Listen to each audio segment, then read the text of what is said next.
C'est vraiment important de revenir sur l'importance de la fermentation dans la complexité et le profil aromatique du café, de revenir également sur les multiples modulations possibles du barista et du torréfacteur qui devient donc non pas seulement un acteur au service du café, du goût du produit, mais qui lui impose un style et une signature. Stéphane Cataldi, je vais commencer par vous du coup, puisque vous êtes torréfacteur. Quelle est votre réaction par rapport à tout ça?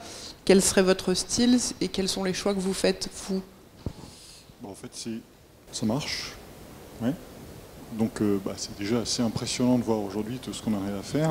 Et il faut replacer ça un peu dans l'historique, où en fait on torréfie le café depuis très longtemps. Et il faut voir que ces études, moi, je ne sais pas depuis quand elles datent, vraiment ces dernières là qu'on vient de voir, mais c'est quelque chose qui s'est fait dans ces dernières années. Donc on a toujours fait, c'est mieux là peut-être, oui, les choses de manière empirique. Et enfin maintenant, depuis ces dernières années, on s'intéresse un peu à la chimie de la chose, à la physique de la chose. Ce dont, juste une toute petite chose dont on n'a pas parlé là, c'est aussi au moment de la torréfaction, quand on arrive dans un phénomène de réaction de Maillard, de caramélisation, c'est qu'il y a énormément de réactions chimiques qui se font. Et qu'en plus, par-dessus ça, il y a une question de pression dans le grain qui augmente et qui va encore augmenter toutes les possibilités de réaction, sous-réaction, etc.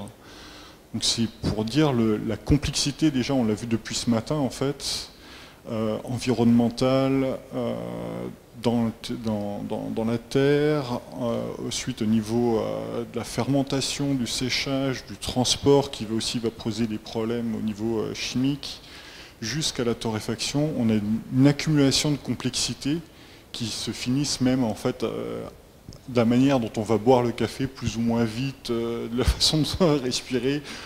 Alors allez savoir si jamais la température extérieure, le froid va influer sur la perception. Enfin voilà, on est vraiment sur un produit d'une complexité qui est hallucinante. Même si finalement on a appris qu'il n'y avait que 50 molécules, oui, alors que, a priori vous avez déçu beaucoup de monde parce qu'il y a toujours une surenchère sur le nombre de... c'est plus que le vin ou moins que le vin. Et par rapport à ça, vous avez aussi souligné quelque chose qui est très important, c'est l'importance de la fraîcheur, qui est quand même une différence essentielle avec le vin. N'en déplaise à tous ceux qui aiment se référer à l'univers de l'œnologie. Dans le monde du vin, on recherche tout sauf la fraîcheur. Donc peut-être que, puisqu'en plus vous évoquez la réaction de Maillard, c'est une comparaison avec la bière qu'il faudrait éventuellement explorer. Et comme on parle de bière, hop, transition, je me tourne vers vous Camilla, puisque vous avez aussi travaillé beaucoup sur l'univers de la bière. Et aujourd'hui, l'association Blue qui étudie la fermentation sous une forme particulière de recyclage du café. Je vous demande si vous pouvez nous présenter un peu votre association. Oui, merci, bien sûr. Donc, je suis là pour parler de tout ce qu'on peut faire avec le café après avoir préparé le café. Puisque ce qui finit dans la tasse de café, c'est à peu près 0,2% qu'on donne la valeur. Tout le reste est considéré déchet dans les pays producteurs comme dans là où c'est consommé. La proposition qu'on fait, c'est qu'on peut valoriser ça, et on peut valoriser en faisant cultivation des champignons comestibles comme la pleurote, comme vous pouvez voir. Les champignons comestibles comme les pleurotes, les shiitake, poussent sur des déchets organiques, le marc de café en est un, et effectivement les déchets solides de la brasserie en est une autre. Mais après, on peut aussi trouver d'autres matières pour valoriser des matières qui sont souvent considérées comme des déchets pour en faire de la valeur. Donc c'est une chose qu'on propose au sein de ce concept qui s'appelle l'économie bleue, qui est un mouvement assez international qui a identifié beaucoup d'innovations où toutes les matières sont mises en valeur et où on propose des modèles économiques qui donc génèrent de la valeur, comme le pleurote en est un exemple, mais surtout d'une façon systémique, d'une façon de cluster, où il y a une coopération de différentes activités pour mettre en valeur toutes les matières. Donc c'est ce qu'on peut voir un petit peu à gauche, donc un process avec plusieurs sources de revenus et une approche symbiotique de l'économie.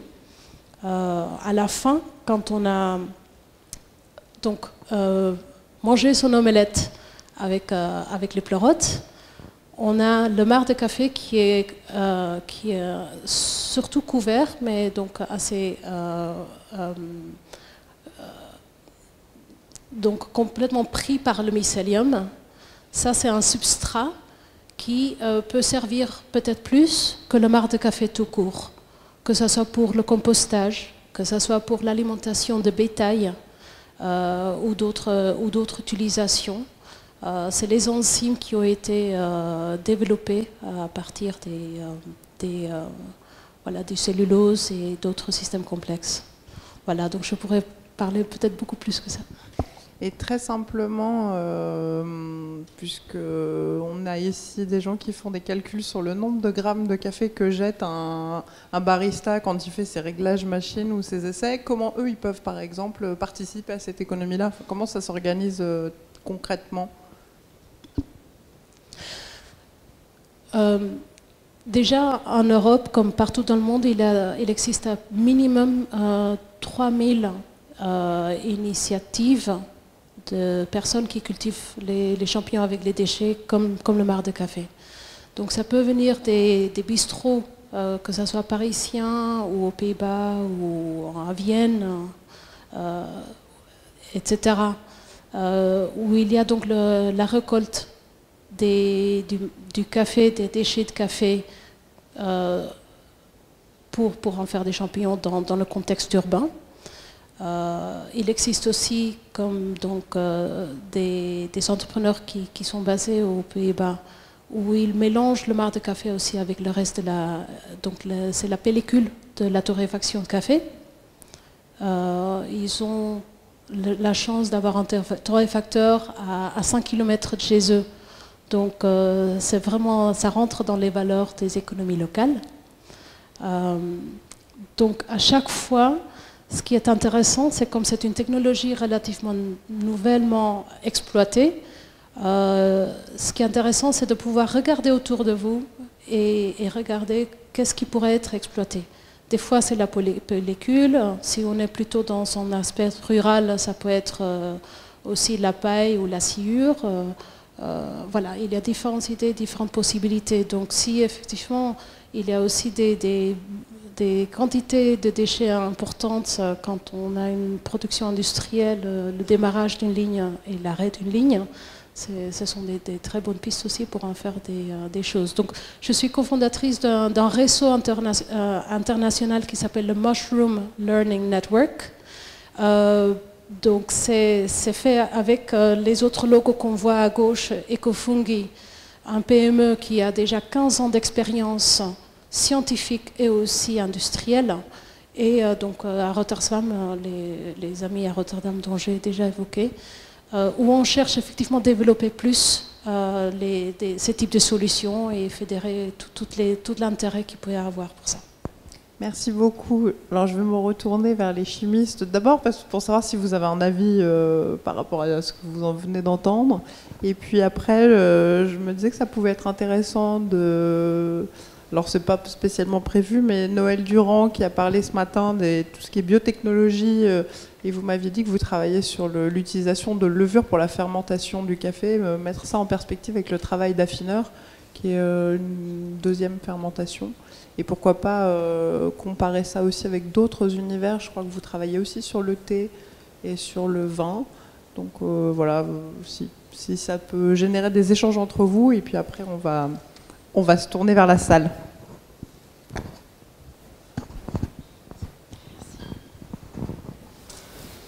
Donc, moi, l'univers du café, en fait, j'y suis tombée un peu par hasard il y a 2 ans. Je suis plus sur les spiritueux et le jus d'orange. Et quand je m'y suis intéressée, en fait, l'arôme du café, en tout cas l'arôme de ce qui est lié à l'odeur et au goût, c'est l'arôme au niveau scientifique le plus étudié. il y a vraiment des milliers de publications, donc ça reflète bien sa complexité, comme disait tout à l'heure monsieur le torréfacteur, voilà. Donc ça a été un univers vraiment déjà très complexe et très riche au début. Et j'ai aussi donc découvert, bon, je ne les faisais pas beaucoup mentionner, mais c'est vrai que pendant la torréfaction, il y a énormément de réactions. Bon, la dominante, tout le monde la connaît, c'est la réaction de Maillard. Il y a la caramélisation, mais il y a aussi tout ce qui est dégradation d'acide chlorogénique, dégradation de lipides, et tout ça en parallèle ou en interaction avec la réaction de Maillard. Donc d'où la complexité de l'arôme. Et c'est vrai que même si on change ne serait-ce qu'un ou deux précurseurs au début, eh ben ça fait effet boule de neige, ça peut changer beaucoup. Enfin, un infime changement de précurseur peut changer énormément, rien qu'au niveau des réactions chimiques pendant la torréfaction. Donc il y a des gros leviers sur lesquels on peut jouer, ne serait-ce que pour changer l'arôme de la tasse. Oui, naturellement, voilà, en fait, on peut travailler, comme on dit, sur la fermentation.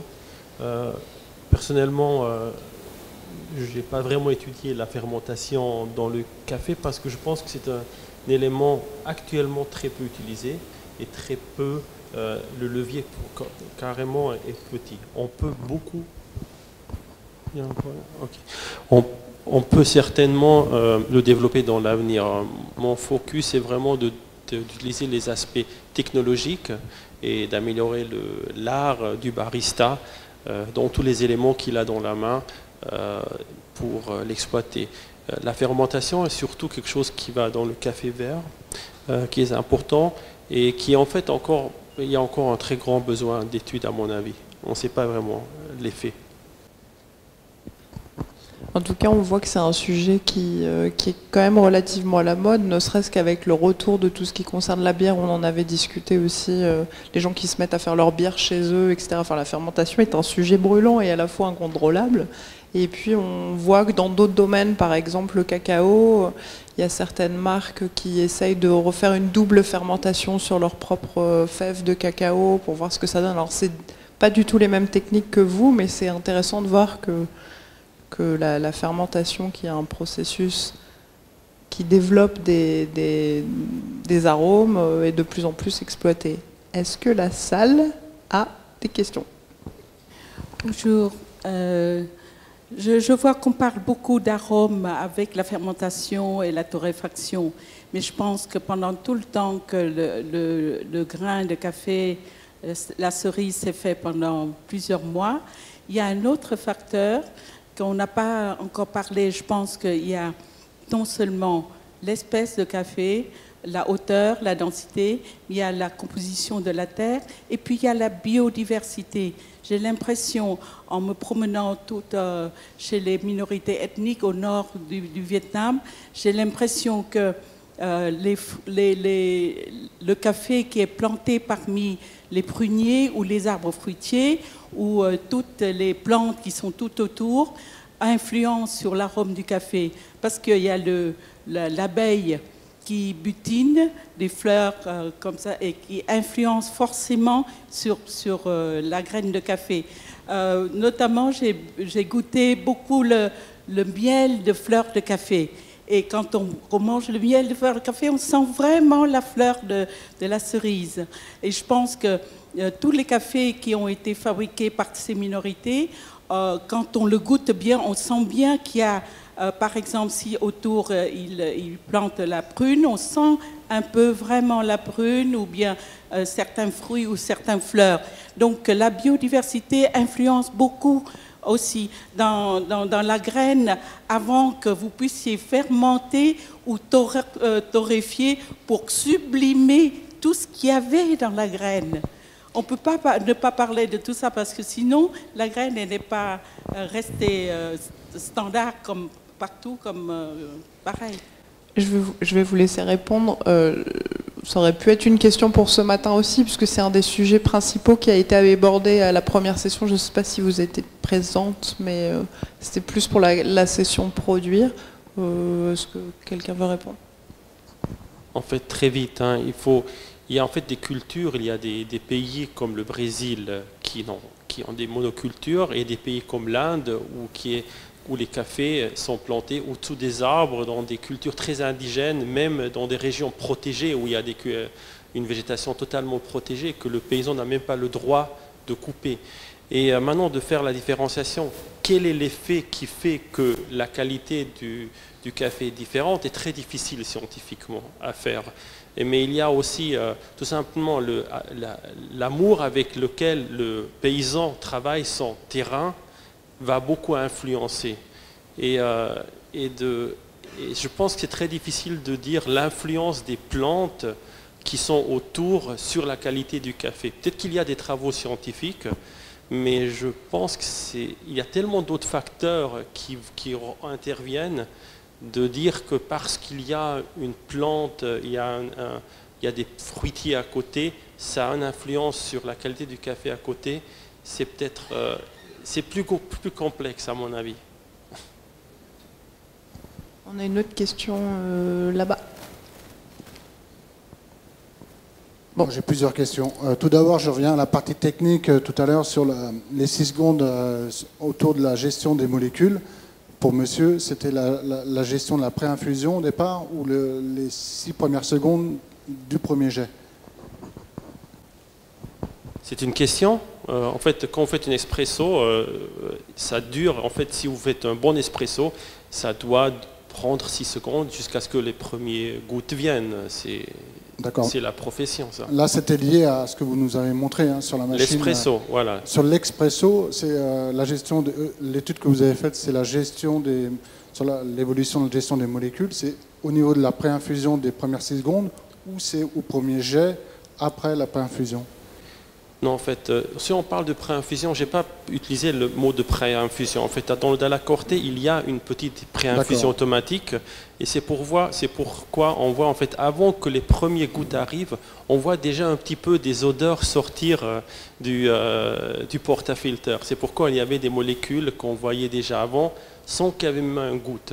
Mais dans une Dalla Corte, la pré-infusion est assez faible, mais il y a un certain volume de pré-infusion. Oui. D'accord, merci. Mais je n'ai pas utilisé ce mot. Non, c'est pour ça que j'étais un petit peu embrouillé. Et là, je reviens à l'étude d'affineur. D'après votre étude, est-ce que vous avez été interpellé par des fermiers ou des industriels qui, je le pense, est une étude très pertinente. Est-ce que déjà vous avez été demandé par des personnes pour être conseillé ou former des fermiers dans diverses... Alors pour les fermiers non, parce que la fermentation qu'on fait c'est une fois que donc après l'importateur, donc une fois qu'on est dans le pays consommateur, donc on peut essayer d'avoir des liens dans le pays producteur pour retracer et faire la traçabilité de là où on se fournit. Mais oui, on a été déjà contacté par contre par des plus grosses entreprises pour commercialiser ou louer le brevet. D'accord. Et une dernière, et après les cartes de fermentation, est-ce que vous avez des conclusions? Pourquoi ne pas justement dépasser le délai de 48 heures? Ah, on peut. Enfin, ce qui est bien aussi donc avec cette fermentation-là, on peut jouer sur... bon, nous, on a commencé avec une fermentation de 48-50 heures à un certain taux d'humidité et de température. Mais bien sûr, autre que le micro-organisme, on peut aussi jouer sur les paramètres de température, d'humidité et de temps. Il y avait une question ici qui avait été rapidement... Ah, bah alors après, ce sera par là. Oui, bonjour. Moi, je voulais demander par rapport au café, si on pouvait le magnifier en le stockant comme le vin en cave. Est-ce qu'on pouvait, chimiquement, est-ce que le café peut être millésimé avec le savoir-faire français au niveau du vin, ou est-ce que c'est de toute façon au niveau de la molécule, c'est à perte parce que ça se dégradera? Oui. Bon, alors voilà, maintenant en fait on parle comme dit de la fraîcheur du café. C'est un des grands mots de specialty coffee. Le café, un bon café doit être torréfié frais, moulu frais, extrait frais et consommé tout de suite. Ça c'est en fait l'axiome du specialty coffee. Mais naturellement, on peut très bien s'imaginer que d'autres types de préparations sont possibles. Et on a maintenant, par exemple, le brew, le cold brew, le drip.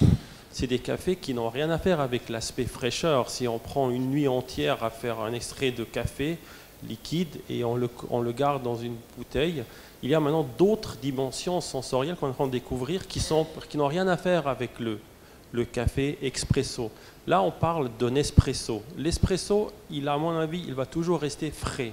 Dans toutes les étapes, frais, et ça, c'est l'espresso. Par contre, il y aura d'autres types de café qu'on pourra laisser vieillir.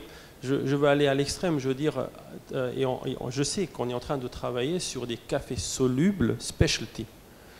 Il s'agit tout simplement, si on comprend un petit peu le café, on développe aussi une certaine liberté à jouer avec le café. Et on peut développer beaucoup de choses avec le café qui n'ont rien à faire avec notre notion de fraîcheur.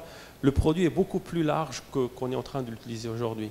Et je pense qu'il y a beaucoup à découvrir, mais il y a surtout à ne pas avoir peur de dépasser quelques dogmes de specialty coffee et de rester quand même dans le monde du specialty coffee, parce que vous serez surpris qu'il y a des champions du monde dans le domaine du barista qui sont déjà pris toute cette liberté, parce que le monde du café est beaucoup plus large que l'aspect frais espresso. Je pense que l'espresso va rester le produit roi du café, mais ce n'est pas du tout le seul. Il y a beaucoup à découvrir. Et si on essaye une dernière fermentation après avoir fait un brew et qu'on fait un alcool, il n'y a pas assez de sucre, si et là, on pourrait faire vieillir des brews en cave pendant plusieurs années. Dans des fûts de chêne. Dans l'alimentation en général, que ce soit le vin ou autre chose, il y a très souvent une période de maturation. Que ce soit le vin, que ce soit le fromage, que ce soit le chocolat ou la bière, c'est de jouer sur cette partie de maturation que je crois que c'est par rapport à cette question. Plutôt que la fraîcheur ou l'aspect, c'est vraiment un peu l'inverse. Donc en termes de millésime, etc., je crois que c'est de vraiment toucher sur cette partie qu'on a dans presque toutes les transformations alimentaires, de maturation. Mais il n'y a pas de maturation du café vert? Pas à cette étape. Non, du moment où on a extrait un café, on a un produit extrêmement instable. Et là, il commence vraiment à dégrader, il prend de l'acidité. Et je pense que dans l'état liquide extrait, le café se dégrade. C'est difficile à maturer dans l'état liquide, mais je ne veux pas dire c'est impossible, hein, pas du tout. Mais peut-être dans un état de grain, il y a beaucoup à jouer, et même dans le liquide. Hein. Il faut tout simplement avoir le courage d'expérimenter. Le café vieillit, ça c'est évident, et dans un état liquide, on dit très facilement qu'il est en train de dégrader parce qu'il est en train de perdre de l'intensité, il est en train de prendre de l'acidité et même un peu du bitterness. Mais voilà, mais il faut jouer. Donc essayez dans votre cave et puis on en reparle l'année prochaine à la prochaine journée scientifique. Shan, si j'ai bien compris l'une de tes diapositives, tu nous montrais que lors de du processus rétronasal, le dégustateur, lorsqu'il avalait, avait une meilleure perception. C'est à ce moment-là qu'on percevait le plus d'arômes. Est-ce que ça signifie que lorsque les dégustateurs ne font que recracher, ils perdent une partie de leur capacité de dégustation? Ouais, du moment où tu fais une dégustation de 100 tasses, il vaut mieux cracher. Mais si tu as que quelques tasses, tu auras certainement une meilleure impression du café si tu avales. Il n'y a pas de doute sur ça. Alors là, c'est un peu le jugement. Je pense qu'avaler, c'est très important. C'est c'est totalement une autre perception du café. Et la perception qu'on a, c'est l'après-goût. Mais pour un dégustateur professionnel, il réussit très bien à déguster en crachant. Voilà, je pense que... Merci. Ça va être l'heure de la pause. Et donc on continuera les échanges. Il y avait une dernière question. Pour Sophie, après la fermentation donc en milieu solide, vous avez évoqué la diminution donc, de teneur en caféine. Oui. quel est le ratio, enfin quelle est la 20% l'importance de cette perte? On a perdu, on a dégradé 20%. Il y a 20% de caféine en moins dans le café pour le moment qu'on a réussi à produire par la fermentation. Oui, bah, la caféine est source de nitrogène. Pour pousser, on a besoin d'azote et de carbone. Donc la source d'azote pour le micro-organisme qu'on a utilisé a notamment été la caféine.